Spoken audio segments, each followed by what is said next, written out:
আল্লাহ তুমি মহান,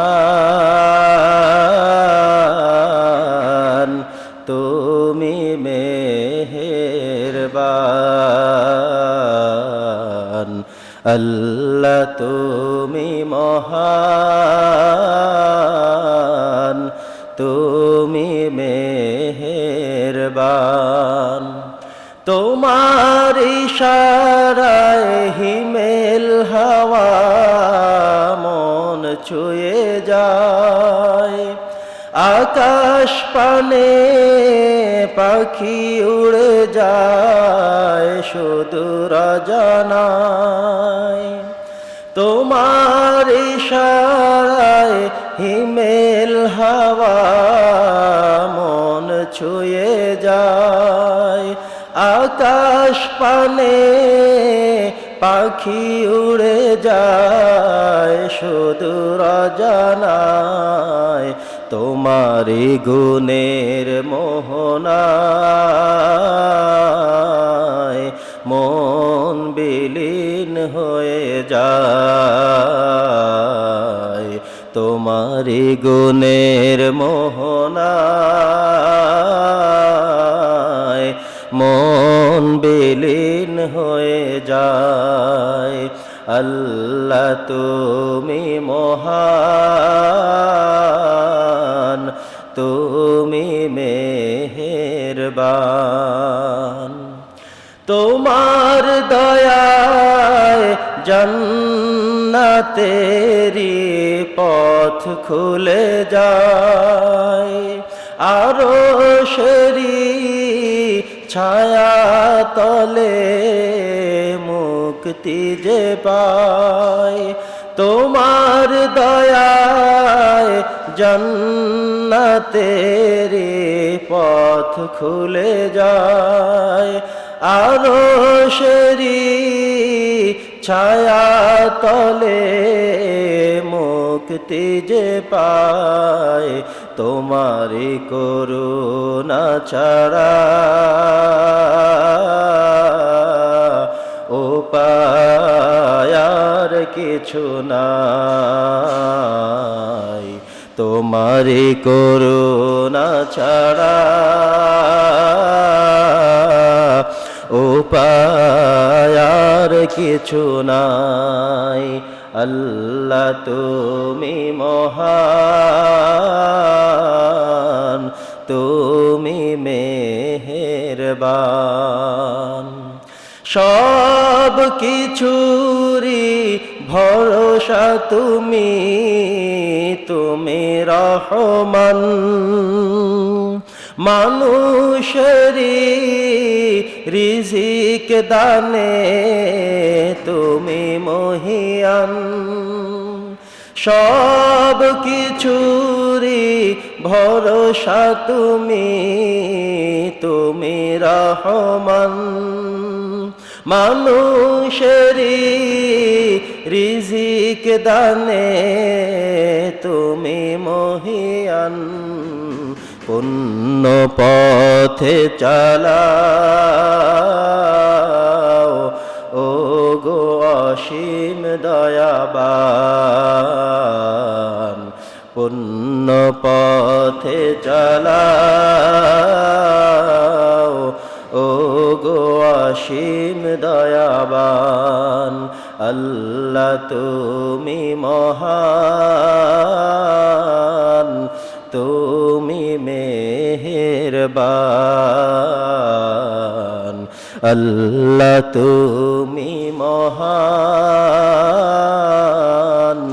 তুমি মেহেরবান। আলহামদুলিল্লাহ। সম্মানিত উপস্থিতি, ইব্রাহিম আলাইহিস সালাতু ওয়াস সালামকে আল্লাহ তাআলা অনেক বেশি সম্মানিত করেছেন। নবী করিম সাল্লাল্লাহু আলাইহি সাল্লামের যেভাবে গুরুত্ব, মর্যাদা এবং মর্তবা রয়েছে, নবী করিম সাল্লাল্লাহু আলাইহি সাল্লামের পরবর্তী সিরিয়ালের যারা উলুল আজমি মিনার রসুল, তাদের মধ্যে ইব্রাহিম আলাইহিস সালামও অন্যতম একজন। আমরা নামাজের মধ্যে যে দুরূদ শরীফ পড়ি, আল্লাহুম্মা সাল্লি আলা মুহাম্মাদিন ওয়া আলা আলি মুহাম্মাদ কামা সাল্লাইতা আলা ইব্রাহিম ওয়া আলা আলি ইব্রাহিম, এখানে ইব্রাহিম আলাইহিস সালামের নাম আল্লাহ তাআলা দুইবার দিয়ে দিয়েছেন। অন্য কোনো নবী রাসূলদের নাম দেননি। দুইবার দিয়েছেন ইব্রাহিম, দুইবার দিয়েছেন মুহাম্মদুর রাসূলুল্লাহ সাল্লাল্লাহু আলাইহি ওয়াসাল্লাম। এই দুরূদটির নাম আমরা সবাই জানি, দুরূদে ইব্রাহিম। তো ইব্রাহিম আলাইহিস সালাতু ওয়াসসালাম এমন অসংখ্য অগণিত নেকের কাজ করে রেখে গিয়েছেন, সদকায়ে জারিয়া করে রেখে গিয়েছেন, যেই কারণে কিয়ামত পর্যন্ত সকল বিশ্বাসীরা, সকল ঈমানদাররা তাদের নামাজের মধ্যে শেষ বৈঠকে এসে ইব্রাহিম আলাইহিস সালামের কথা উচ্চারণ করবে, স্মরণ করবে। পড়ি আলহামদুলিল্লাহ। হযরত ইব্রাহিম আলাইহিস সালাতু ওয়াসসালাম তিনি ফিলিস্তিনে থাকতেন। সেখানে থাকা অবস্থায় আল্লাহ তাআলা পরপর কয়েকটি পরীক্ষা নিলেন। যখন তাকে পুত্র সন্তান ইসমাইলকে দিলেন, আল্লাহ তাআলা জানিয়ে দিলেন, ইব্রাহিম তুমি তোমার পুত্র এবং স্ত্রী হাজার এবং তার পুত্র সন্তান ইসমাইল দুজনকে মক্কায় নিয়ে মরুভূমির মধ্যে রেখে চলে আসতে হবে। ইব্রাহিম আলাইহিস সালাম বলেন, হে আল্লাহ, এটা কি আপনার সিদ্ধান্ত? বলে, হ্যাঁ আমার সিদ্ধান্ত, রেখে চলে আসবো। কেমন হবে? আল্লাহ তাআলা বললেন, কোনো চিন্তা নাই, কোনো টেনশন নাই, তুমি রেখে চলে আসবে। তাদেরকে লালন পালন করা, তাদেরকে বাঁচিয়ে রাখা, সুস্থ রাখার সব দায়িত্ব আমি আল্লাহ তাআলার। বলি সুবহানাল্লাহ। ইব্রাহিম আলাইহিস সালাম এবার প্রস্তুতি গ্রহণ করলেন। পুত্র সন্তান ইসমাইল এবং স্ত্রী হাজার, এই দুজনকে নিয়ে সেই 1200 কিলোমিটার দূরে ফিলিস্তিন থেকে মক্কায় চলে আসলেন। এসে মরুভূমির মধ্যে রেখে তাদের সাথে শুধুমাত্র কিছু খেজুর দিয়ে দিলেন, কিছু পানি দিয়ে দিলেন, দিয়ে তিনি ব্যাক করে চলে যাচ্ছেন। স্ত্রী হাজার জিজ্ঞাসা করতেছেন, ইব্রাহিম আপনি যে আমাদেরকে রেখে চলে যাচ্ছেন, কি ফিলিস্তিন চলে যাবেন? তিনি বললেন, হ্যাঁ আমি ফিলিস্তিনে ব্যাক করে চলে যাব। জানতে চাইলেন যে আমাদেরকে মরুভূমির মধ্যে রেখে চলে যাচ্ছেন না, কি হবে আমাদের? তিনি কোনো জবাব দিলেন না। তিনি জবাব দিতে না পারার কারণ হলো তিনিও ভারাক্রান্ত, মনে অনেক কষ্ট, অনেক দুঃখ। তিনি নিজে বুঝতে পারতেছেন না যে আল্লাহ তাআলাই সিদ্ধান্ত করলেন, এটা আল্লাহ তাআলাই জানেন। তিনি নিজেও এটার স্পষ্ট হৃদয়ঙ্গম করতে পারছেন না, বুঝতে পারছেন না কি বলবেন, কি বোঝাবেন। তিনি কোনো কথা বললেন না, কোনো শব্দ করলেন না। ইসমাইল আলাইহিস সালামের মা হাজার, তিনি জানতে চাইলেন, এই সিদ্ধান্তটি কি আপনার ব্যক্তিগত নাকি আল্লাহ তাআলার সিদ্ধান্ত? ইব্রাহিম আলাইহিস সালাম তখন কথা বললেন, আমার ব্যক্তিগত সিদ্ধান্ত না, সিদ্ধান্তটি কার? আল্লাহ তাআলার সিদ্ধান্ত। তোমাকে মরুভূমির মধ্যে রেখেই চলে যেতে হবে। কিছু পানি এবং কিছু খাবার, সামান্য রুটি, কেউ বলেছেন খেজুর রেখে তিনি সেই ব্যাক করে 1200 কিলোমিটার দূরের পথ চলে আসলেন। ওই সময় কোনো টেলিফোন ছিল না, কোনো মোবাইল ছিল না, কোনো চিঠির ব্যবস্থা ছিল না, ডাক যোগাযোগ ছিল না।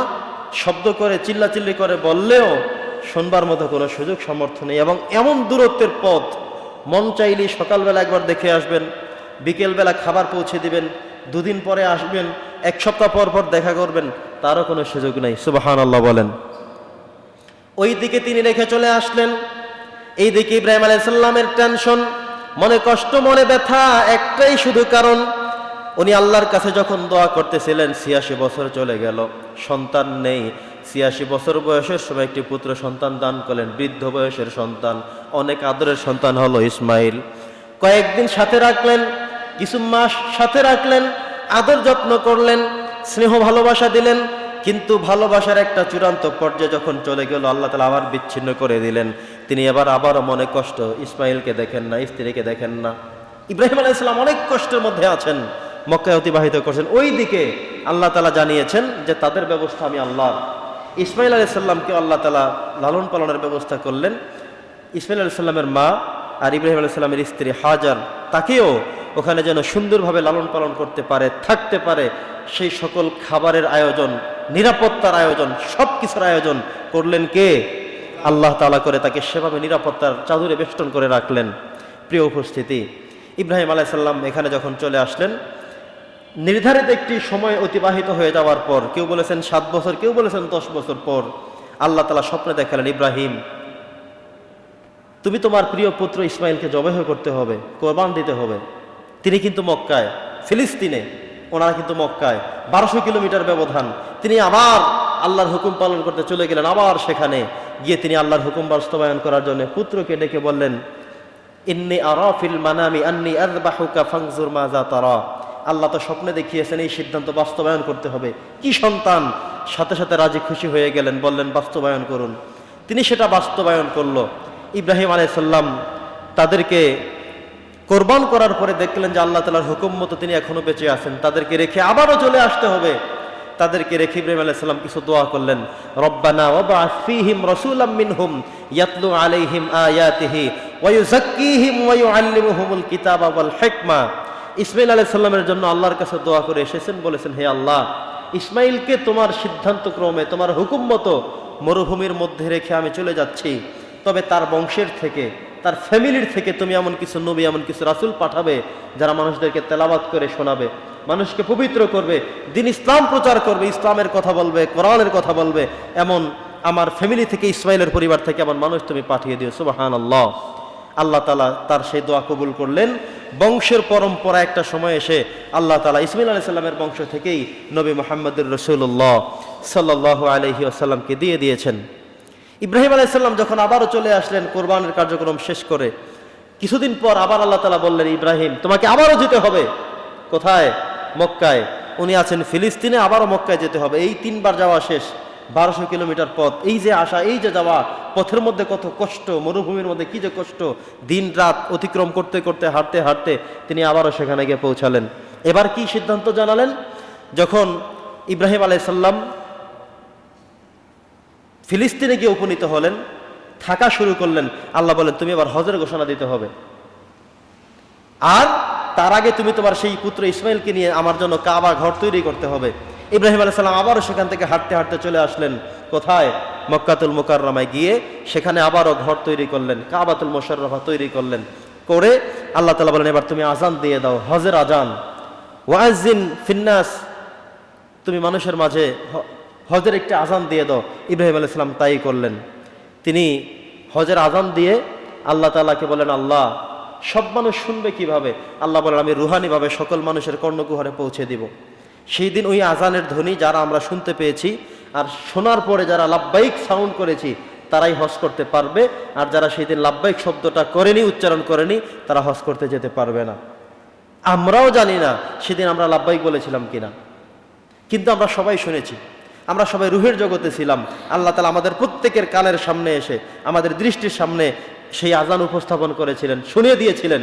আমাদের মধ্যে যারা বুঝে শুনে হোক, চালাকি করে হোক, না বুঝে হোক, যারা লাব্বাইক শব্দের উচ্চারণ করে উপস্থিত বলেছেন, আল্লাহ তাআলা তাদেরকে মরণের আগ পর্যন্ত হলেও যে কোনো সিস্টেমে, যে কোনোভাবে তাদেরকে সেই হজে বাইতুল্লাহ নসিব করবেন। আমরা বলি আল্লাহুম্মা আমিন। সম্মানিত উপস্থিতি, ইব্রাহিম আলাইহিস সালামকে আল্লাহ তাআলা সেখানে পৌঁছে দিলেন। ইব্রাহিম আলাইহিস সালামের আরও কিছু নিদর্শন আল্লাহ তাআলা দিয়ে দিলেন। সর্বোপরি গত জুমাতেও আমরা অনেকগুলো বিষয় আলোচনা করেছিলাম। আজকে আলোচনার একেবারে শেষ পর্যায়ে এসে ইব্রাহিম আলাইহিস সালামের জীবনী থেকে কয়েকটি লাইফ লেসন আমরা নিচ্ছি, কয়েকটি শিক্ষা নিচ্ছি। 1 নম্বর হলো, ইব্রাহিম আলাইহিস সালামকে আল্লাহ তাআলা যখন পৃথিবীতে পাঠিয়েছিলেন, তার বাবাও ছিল মূর্তি পূজারী, তার পূর্বপুরুষ, তার নিচের, তার আশেপাশে যারা আছে সবাই মিলে সেই সময় পূজা করত। তো ইব্রাহিম আলাইহিস সালামকে এমন একটি ফ্যামিলি থেকে আল্লাহ পাঠিয়েছেন, উনি কাউকে খুঁজে পাননি যে বাবার থেকে ইসলাম শিখবে, সেটাও পাননি। কোনো চাচার থেকে শিখবে, ওই সময়ের এমন কোনো পৃথিবীতে মানুষ ছিল না, একমাত্র মুসলিম পথে তিনিই ছিলেন। কোরআনে আল্লাহ তাআলা বলেছেন যে ইব্রাহিম আলাইহিস সালাম তার পিতার কথা বলেছেন, যার নাম হলো আজার, যাকে মূর্তি পূজারী বলা হয়। তিনি ওই সময়ের প্রধানমন্ত্রী ছিল নমরুদ, নমরুদের একজন মন্ত্রী ছিল তিনি নিজেও, ইব্রাহিম আলাইহিস সালামের বাবা। তো ইব্রাহিম আলাইহিস সালামকে আল্লাহ তাআলা বলেছে, তুমি ইসলাম অন্বেষণ করো, সত্য খুঁজো, মিথ্যা থেকে দূরে থাকো। তিনি ইসলামকে খুঁজে খুঁজে বের করেছেন। একবার তারকা দেখে মনে করেছেন এটাই আমার রব, অস্তমিত হয়ে যাওয়ার পরে মনে করেছেন চাঁদ আমার রব। চাঁদ যখন নিভে গেল, তিনি দিনের বেলা দেখলেন সূর্য অনেক বিশাল সূর্য, মানুষ সূর্যের পূজা করে, মানুষ সূর্যকে সৃষ্টিকর্তা বলে। উনি মনে করেছেন মনে হয় এটাই আমার রব, কারণ এটা বড়, হাজা আকবার, এটা অনেক বড়। পরে সন্ধ্যাবেলা যখন দেখলেন সূর্যটাও চলে গেল, উনি এবার বললেন যে ইন্নী বারিউম মিম্মা তুশরিকুন, তোমরা যে শিরক করো তোমাদের মতো মুশরিক আমি নই, কারণ ইন্নী ওয়াজ্জাহতু ওয়াজহিয়া লিল্লাযী ফাতারাস সামাওয়াতি ওয়াল আরদ হানিফাম ওয়া মা আনা মিনাল মুশরিকিন। আল্লাহ যদি আমাকে সঠিক পথ না দেখান তাহলে কিছুই করার থাকবে না। আল্লাহ তাআলা ইব্রাহিম আলাইহিস সালামকে সঠিক পথ দেখালেন। তো উনি ইসলাম খুঁজে পেলেন না, কিন্তু ইসলামের সংস্রব তিনি না পেলেও তিনি নিজের থেকে খুঁজে খুঁজে খুঁজে খুঁজে চেষ্টা করে করে তিনি সত্য খুঁজলেন। আমাদের এই সমাজে এসে আপনি হয়তো পাবেন না যে কার কথা শুনলে আপনার নাজাত মিলবে, কোন হুজুরের কথা চলবেন, কোন পীরের মুরিদ হবেন, তাবলিগে যাবেন না জামাতে যাবেন না চিল্লায় যাবেন না চরমনায় যাবেন না কোথায় যাবেন, কিন্তু আপনাকে খুঁজে খুঁজে বের করতে হবে। ইব্রাহিম আলাইহিস সালামের জীবনী থেকে লাইফ লেসন হলো 1 নম্বর এটা, যে উনি নিজে তখন ইসলাম পাননি, কিন্তু তিনি খুঁজে খুঁজে বের করেছেন। আপনাকে আপনার বিবেক দিয়ে, ব্রেন দিয়ে, আকল দিয়ে খুঁজতে হবে যে আমি কার সাথে গেলে নাজাত পাবো, কোন হুজুরের কথা আমি শুনবো। আপনি একাধারে সবাইকে জাহান্নামে পাঠিয়ে দিবেন, কেউ ভালো না, তো আপনি কার কথা শুনবেন? আপনি চলবেন কার সাথে? চলবেন কিভাবে? আপনারা তো একজন মানুষ দরকার, রাহবার দরকার। সেই রাহবার আপনাকে নির্বাচন করতে হবে।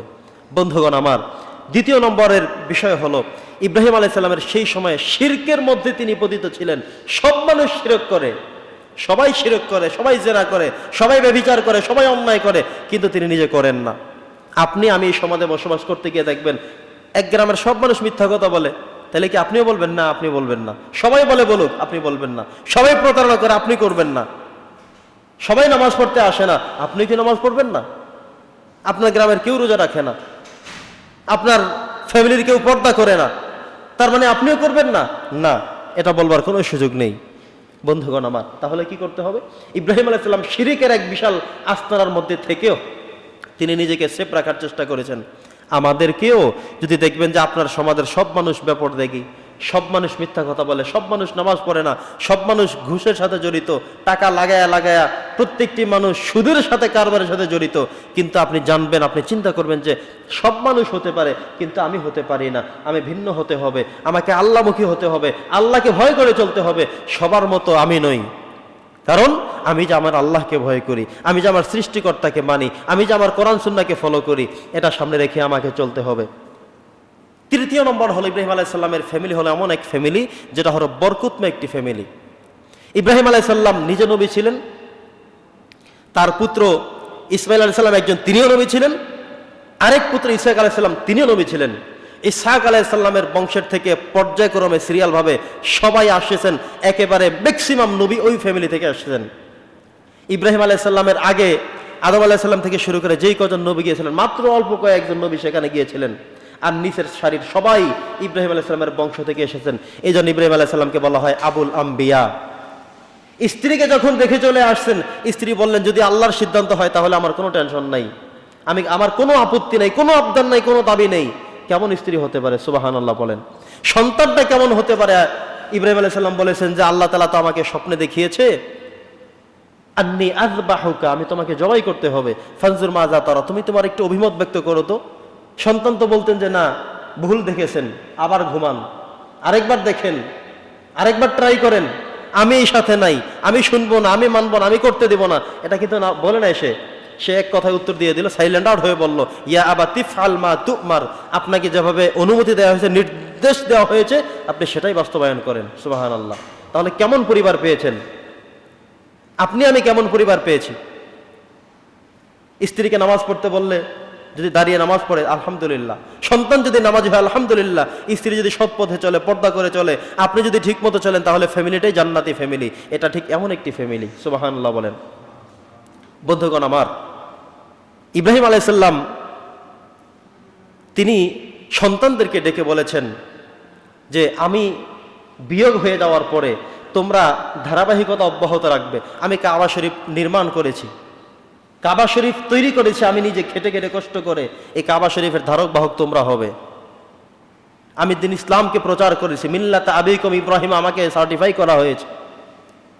এর জেনারেশন তোমরা এটা অব্যাহত রাখবে, ধারাবাহিকতা রাখবে, এখান থেকে যেন সরে যেতে না হয়। সুবহানাল্লাহ বলেন।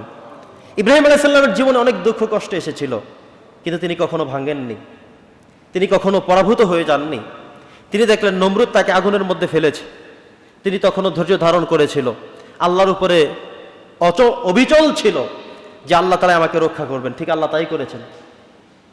ইব্রাহিম আলাইহিস সালামকে আল্লাহ তাআলা পরীক্ষা করে সন্তানকে জবাহ করতে বলেছেন, তিনি নিষেধ করেননি, তিনি সেটার জন্য প্রস্তুতি গ্রহণ করে ফেললেন।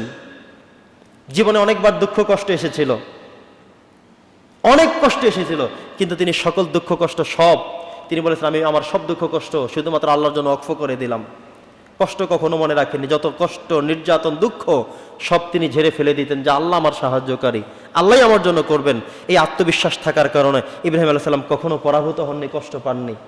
বন্ধুগণ আমার, ইব্রাহিম আলাইহিস সালামের ফ্যামিলির জন্য তিনি যে দোয়াগুলো করে গিয়েছেন, আমরাও কিন্তু সেই দোয়াগুলো করতে পারি। তিনি দোয়া করেছেন রব্বানা হাব লানা মিন আজওয়াজিনা ওয়া যুররিয়াতিনা, তিনি দোয়া করেছিলেন রব্বি হাবলি মিনাস সালিহিন, আল্লাহ তুমি আমাকে নেককার স্ত্রী দাও, নেককার সন্তান দাও।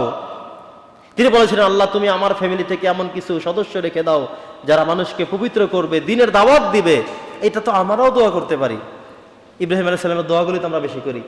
আদম আলাইহিস সালামের দোয়া করি রব্বানা যালামনা আনফুসানা। ইব্রাহিম আলাইহিস সালামের দোয়াগুলো আমরা বেশি বেশি করতে পারি। এত চমৎকার চমৎকার দোয়া উনি করে দিয়ে গিয়েছেন। বন্ধুরা আমার, তো ইব্রাহিম আলাইহিস সালামের জীবনী থেকে সবচেয়ে বড় শিক্ষা হলো আল্লাহ তাআলা ওনাকে অনেক বেশি পরীক্ষা নিয়েছেন, যে পরীক্ষা অন্য নবী রাসূলদের থেকে এত বেশি নেওয়ার প্রয়োজন হয়নি কিংবা নেওয়া যায়নি। ইব্রাহিম আলাইহিস সালাম এই সকল পরীক্ষাগুলো দিয়েছেন। সর্বশেষ আল্লাহ তাআলা তাকে কিয়ামত পর্যন্ত মানুষ প্রত্যেকটি বিশ্বাসী প্রত্যেকটি ইমানদার যেন তাকে স্মরণ করে, সেজন্য নামাজের দুরুদের মধ্যে আল্লাহ তাআলা এক্সাস্ট করে দিয়েছেন আল্লাহুম্মা সাল্লি আলা মুহাম্মাদিন ওয়া আলা আলি মুহাম্মাদ কামা সাল্লাইতা আলা ইব্রাহিম ওয়া আলা আলি ইব্রাহিম ইন্নাকা হামিদুম মাজিদ। কিয়ামত পর্যন্ত প্রত্যেক বিশ্বাসীরা ইব্রাহিম আলাইহিস সালামের নামটি স্মরণ করে যাবে। আমার রাসূলের নামটা দুইবার আসছে, ওনার নামটা দুইবার আল্লাহ তাআলা সংযোগ করে দিয়েছেন, কারণ ওনার যে ইতিহাস, ঐতিহ্য, কষ্ট, ত্যাগ, তিতিক্ষা, এটা যেন মানুষ জানতে পারে, এটা যেন মানুষ জানবার চেষ্টা করে, কারণ এত কিছু তিনি করেছেন।